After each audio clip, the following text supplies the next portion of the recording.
Hello everyone, welcome to our channel. I hope आप सब safe हैं और सोशल डिस्टेंसिंग के सारे नॉर्म्स आप फॉलो कर रहे हैं। तो आज जो हम टॉपिक डिस्कस करेंगे वो है डायनामाइट का। डायनामाइट जो कि एक केमिकल एक्सप्लोजिव है और एक हाई क्लास केमिकल एक्सप्लोजिव है जो कि माइनिंग इंडस्ट्री में बहुत फ्रीक्वेंटली यूज किया जाता है। तो डायनामाइट एक्चुअली एक मिक्सचर होता है एक एब्जॉर्बेंट मटेरियल का, नाइट्रोग्लिसरीन का और एक स्टेबलाइजिंग एजेंट का। एब्जॉर्बेंट मटेरियल सैंड या रेत टाइप का या डाइटोमिशियस अर्थ टाइप का ऐसा कोई पोरस सब्सटेंस होता है जो नाइट्रोग्लिसरीन को एब्जॉर्ब कर सकता है और उसको स्टेबल बनाने के लिए हम उसमें स्टेबलाइजिंग एजेंट ऐड करते हैं। ये स्टेबलाइजिंग एजेंट हम इसलिए डालते हैं क्योंकि नॉर्मल केस में नाइट्रोग्लिसरीन बहुत ही ज़्यादा सेंसिटिव होता है और वो बिल्कुल हल्के से इम्पल्स से भी ब्लास्ट कर सकता है या एक्सप्लोड कर सकता है। तो उसको ट्रांसपोर्टेशन के लिए फिजिबल बनाने के लिए, उसको ट्रांसपोर्ट में वो किसी को नुकसान ना पहुंचाए, ट्रांसपोर्टेशन उसकी आराम से हो जाए, उसको एक जगह से दूसरी जगह लेके जाने में कोई परेशानी ना हो, इस चीज को अचीव करने के लिए या ऐसा एक एक्सप्लोजिव नाइट्रोग्लिसरीन से बनाने के लिए ये जो एब्जॉर्बेंट मटेरियल है और ये जो स्टेबलाइजिंग एजेंट है ये ऐड किया जाता है, जिसकी वजह से उसको एक्सप्लोड करवाने के लिए हमें डेटोनेशन की ज़रूरत पड़ती है। कमर्शियली मार्केट में डायनामाइट हमें रॉड शेपेड स्ट्रक्चर में मिलता है और ये बहुत ही ज़्यादा सेफ होता है और ये हम इजीली एक जगह से दूसरी जगह ट्रांसपोर्ट कर सकते हैं। तो जब बात डायनामाइट की आती है तो उसकी हिस्ट्री जाननी बहुत ही ज़्यादा ज़रूरी है।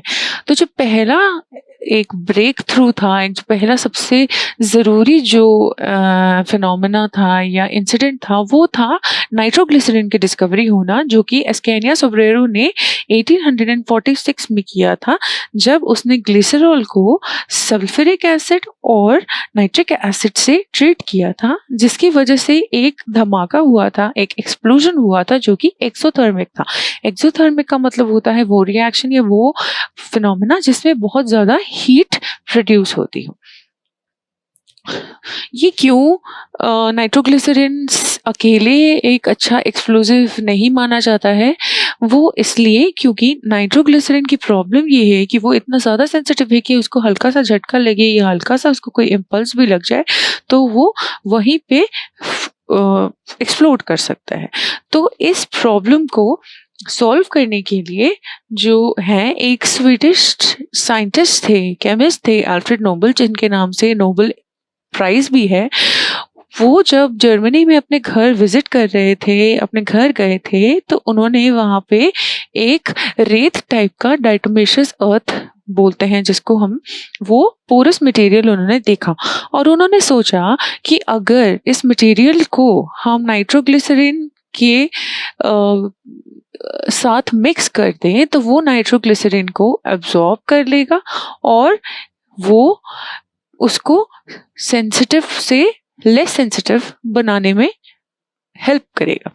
तो जब उन्होंने अपना ये जो उनका थॉट है, ये जो उनकी सोच थी, जब उन्होंने ये ट्राई किया तो उन्होंने देखा कि इस मटेरियल ने ना ही सिर्फ नाइट्रोग्लिसरीन को एब्जॉर्ब किया बल्कि इन दोनों की जो एब्जॉर्प्शन हुई उसकी वजह से एक पेस्ट टाइप का पदार्थ है, एक सब्सटेंस आया जो कि हम आटे की तरह गूंद सकते हैं या क्ले की तरह किसी भी शेप में उसको हम ढाल सकते हैं।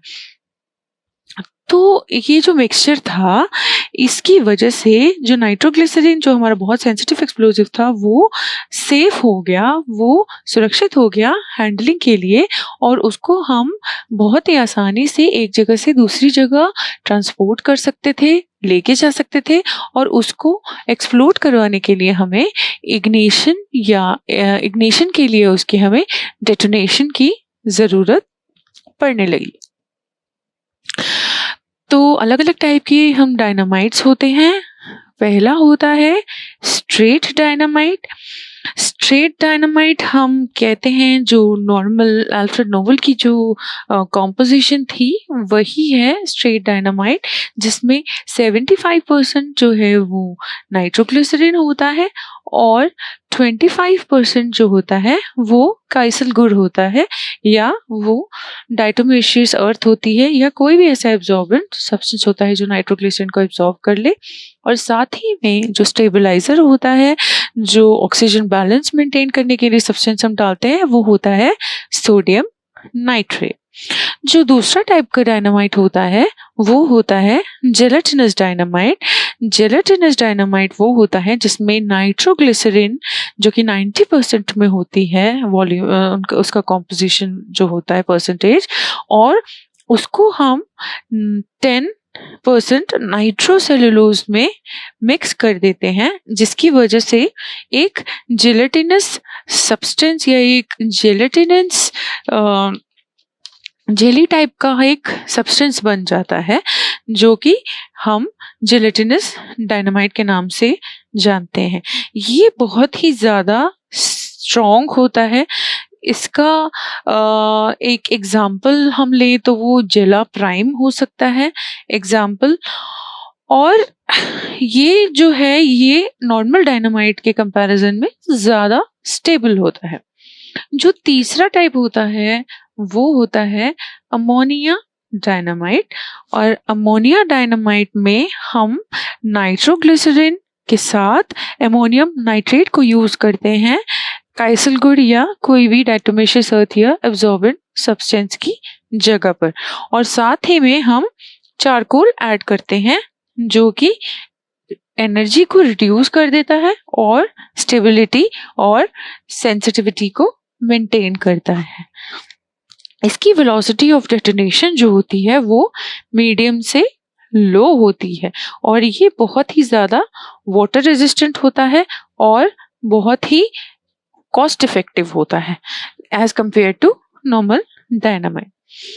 जो तीसरा टाइप का डायनामाइट, जो चौथा टाइप का डायनामाइट होता है वो होता है स्ट्रेट जेलेटिन। स्ट्रेट जेलेटिन होता है ऐसा डायनामाइट जिसमें हम नाइट्रोग्लिसरीन और नाइट्रोसेलुलोज का हाई परसेंटेज या हाई रेशियो देखते हैं, और इसमें ऐड होता है चॉक, थोड़ा सा सोडियम नाइट्रेट जो कि ऑक्सीजन बैलेंस को मेंटेन करता है। इसको हम 100% ब्लास्टिक जेलेटिन भी बोलते हैं। ये वाटर रेजिस्टेंट होता है और इसमें सोडियम नाइट्रेट ऐड किया जाता है ताकि ये ऑक्सीजन बैलेंस को मेंटेन करके रखे। जो पांचवा टाइप का होता है डायनामाइट उसको हम बोलते हैं ammonia gelatin dynamite. Ammonia gelatin dynamite वो होता है जिसमें नाइट्रोग्लिसरीन की जगह हम अमोनियम नाइट्रेट यूज करते हैं, और इससे क्या होता है डिटोनेशन वेलोसिटी और डिटोनेशन प्रेशर जो है वो बहुत ही ज़्यादा बढ़ जाता है। ये काफ़ी ज़्यादा सेंसिटिव होता है और ये डायनामाइट का एक बहुत अच्छा जो रिप्लेसमेंट आप बोल सकते हैं होता है। जो नेक्स्ट कैटेगरी होती है डायनामाइट की वो होती है सेमी जेलेटिन। सेमी जेलेटिन होती है क्रॉस अमोनिया डायनामाइट और अमोनिया जेलेटिन की। इसका जो एग्जाम्पल होता है वो हम जेल्डीन बोल सकते हैं, और ये भी डायनामाइट के कंपैरिजन में काफ़ी ज़्यादा इफेक्टिव एंड रिसोर्सफुल होता है। जो नेक्स्ट टाइप का होता है वो होता है परमिसेबल डायनामाइट। परमिसेबल डायनामाइट में हम जो फ्लेम बनती है एक्सप्लोजन की वजह से उसको अगर हम कम कर दें ताकि आसपास का नुकसान कम हो, तो उसके लिए हम उसमें सॉल्ट और ऐसे काफ़ी सब्सटेंसेस ऐड कर देते हैं जिसकी वजह से फ्लेम जो है वो रिड्यूस हो जाती है। तो ऐसा कोई भी सब्सटेंस जिसमें फ्लेम रिड्यूसर या सॉल्ट ऐड कर दिया जाए, जैसे कि हम इसको अमोनिया डायनामाइट में यूज करते हैं, तो वो परमिसेबल डायनामाइट बन जाता है।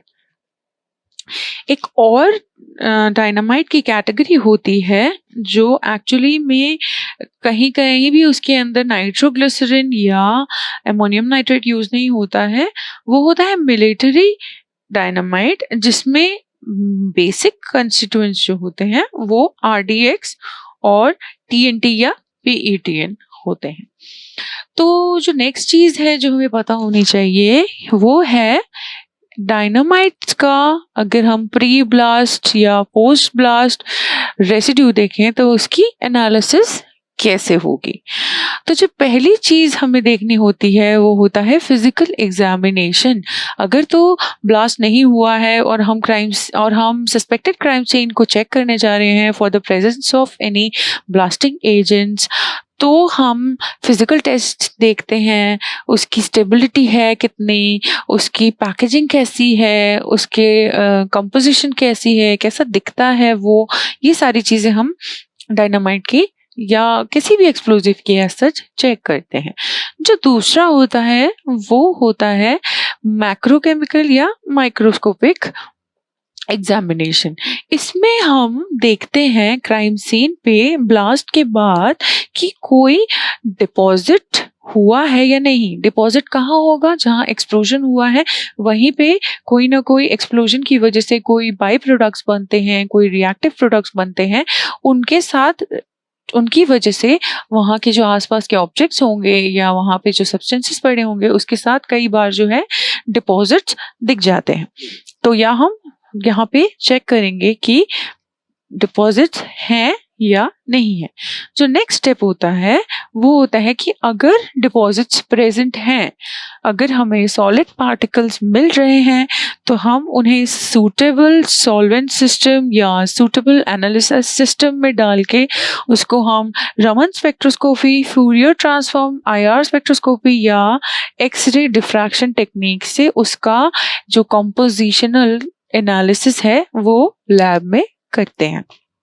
अगर डिपॉजिट नहीं होते हैं, अगर डिपॉजिट्स प्रेजेंट नहीं होते हैं, तो कोई थोड़ा बहुत अनरिएक्टेड अगर एक्सप्लोजिव मटेरियल वहाँ मिल जाता है वो हम लेके जाते हैं लैब में और हम उसके अंदर से जो एक्सप्लोजिव नाइट्रोग्लिसरीन है उसको हम ईथर के थ्रू एक्सट्रैक्ट करते हैं या सेपरेट आउट कर देते हैं। सेपरेशन अगर हम देखें तो हमारे पास सेपरेशन टेक्निक्स जो है वो एडवांस सेपरेशन टेक्निक्स भी अवेलेबल हैं, जैसे कि thin layer chromatography, solid phase extraction, liquid chromatography या गैस क्रोमेटोग्राफी। और ये SOPs के अकॉर्डिंग जो सॉल्वेंट सिस्टम्स और जो भी सॉल्वेंट एनवायरनमेंट हमें उस इंस्ट्रूमेंटेशन के लिए यूज़ करना है वो सारी चीज़ें हम उस एक्सप्लोजिव स्पेसिफिक या उस SOP स्पेसिफिक प्रोटोकॉल के अकॉर्डिंग यूज करेंगे। और जब सेपरेशन हो जाता है तो एनालिसिस हम करते हैं Raman spectroscopy, Fourier transform, IR spectroscopy, high performance liquid chromatography, high performance thin layer chromatography, liquid chromatography coupled with mass spectroscopy, gas chromatography coupled with mass spectroscopy. तो फ्रेंड्स, हमारा लेक्चर आज का यहीं पे ख़त्म होता है। अगर आपको फोरेंसिक रिलेटेड कोई भी सर्विसेज अवेल करनी है या कोई ट्रेनिंग लेनी है फोरेंसिक में, तो आप इस लिंक पे क्लिक करिए और ब्रिलियंट फोरेंसिक इन्वेस्टिगेशन के नाम से डॉक्टर आदर्श मिश्रा को ज़रूर कांटेक्ट करिए। ये उनका ईमेल एड्रेस और ये उनकी वेबसाइट का लिंक है। अगर आपको साइबर फोरेंसिक रिलेटेड कोई ट्रेनिंग लेनी है या एथिकल हैकिंग के रिलेटेड कोई वर्कशॉप और ट्रेनिंग लेना चाहते हैं या कोई सर्विसेज अवेल करना चाहते हैं, तो आप इस लिंक को क्लिक करिए और मिस्टर राहुल दास से कनेक्ट करिए। अगर आपको हमारा आज का लेक्चर अच्छा लगा हो तो आप हमें अपने रिव्यूज, अपने इनपुट्स, कोई नोट्स की अगर क्वेरी हो या किसी और टॉपिक के बारे में आप डिस्कस करना चाहते हैं तो आप इस दोनों मेल आईडी पे हमसे कनेक्ट कर सकते हैं।